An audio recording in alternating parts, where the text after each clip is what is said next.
Are you awake? I thought I heard you get up. Yeah, I'm awake. Sorry, I just can't sleep. Are you thinking about him? Yeah, a bit. Usually get back to sleep, my love. I'm fine. No, it's okay. What else is on your mind? I don't know, it seems weird, but I had one of the most vivid dreams of my life. I saw a fox on a snowy mountain, just looking confused and worried. Those eyes, I can't get those eyes out of my head. She was running in the windy snow, looking for something. Do you think it has to do with you and what's been going on? I don't know. It was just a dream, Rachel. They're not meant to make sense. A lot's happened the past couple days, that's all. Well, if you're not going to sleep anyway, you should tell me. I want to hear. All right.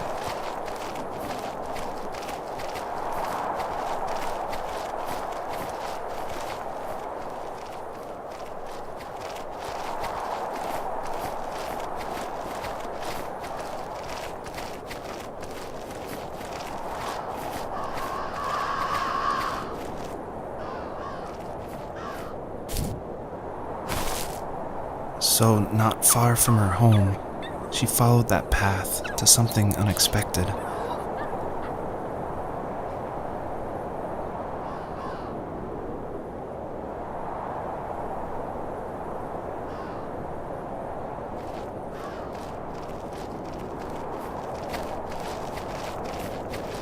She couldn't stay, though. She had to find her other 2 children. So she took that path. She followed it towards something ancient, something with answers.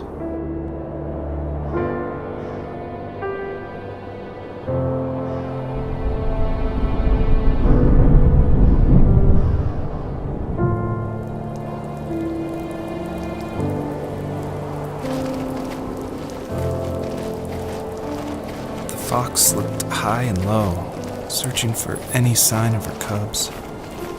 Points of light showed the way to this ancient tree. It was as if each one had a story to tell, all their own. The land was trying to tell my story, too. I felt like I was right behind her the whole time.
Usually those kids would leave me alone, but somehow they could tell I was different. They made fun of how far away I lived. They called my dad a sourdough. I was a blabbermouth as a kid, telling my dad stories I made up for hours. But after that show and tell, I didn't tell him much anymore. He didn't know exactly what was wrong, but his best guess was that the toys he carved weren't cool enough. He carved me a tank and tried to tell me what it was like to be in a real tank as a serviceman. I didn't know your dad was in the military. Yeah, in the army. The sad thing is that I'd pretty much forgotten until just now. There's so much I still don't know about him. I'm sorry. He knows how much you love him. You're going to see him again soon and have some closure, I'm sure.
The older I got, the more I withdrew.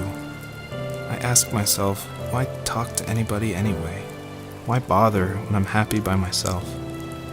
I started drawing a lot, mostly animals I saw in the woods by my home.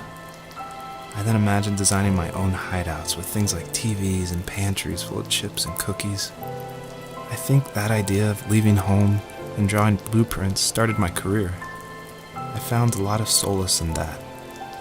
I'm not surprised, but I did the same thing, you know? There's something special about having a place to call your own. And now look at us. Well, if you count renting in an overpriced city. It's as close as we can get for now.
Do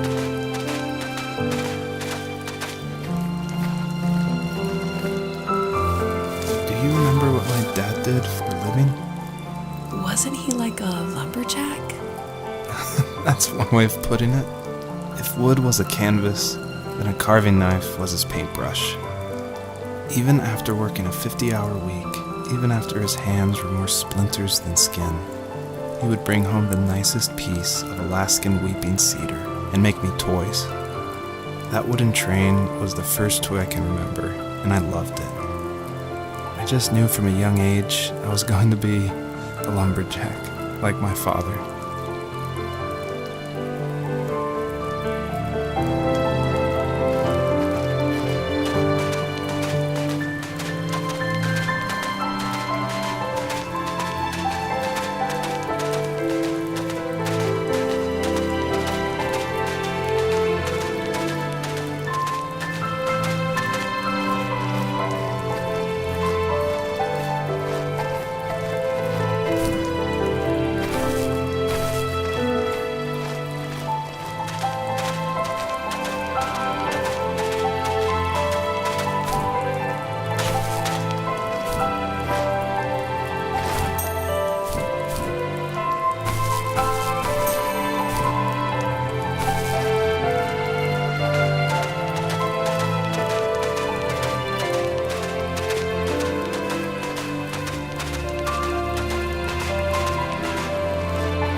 As a kid, did you ever do show and tell in your class?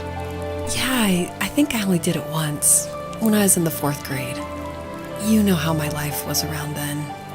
I wanted to show my class what helped pass the time and distracted me, so I brought a dozen paper cranes I had made. I think I told everyone how badly I wanted to be a bird and fly, embarrassingly enough. Don't be embarrassed. Every kid wants to fly. For me, it was another toy from my dad, a wooden boat. I remember guarding it so carefully in my hands as I walked into class. When I sat down, a group of boys immediately made fun of it. They asked which trash can I found it in, or why an ugly log was my favorite toy.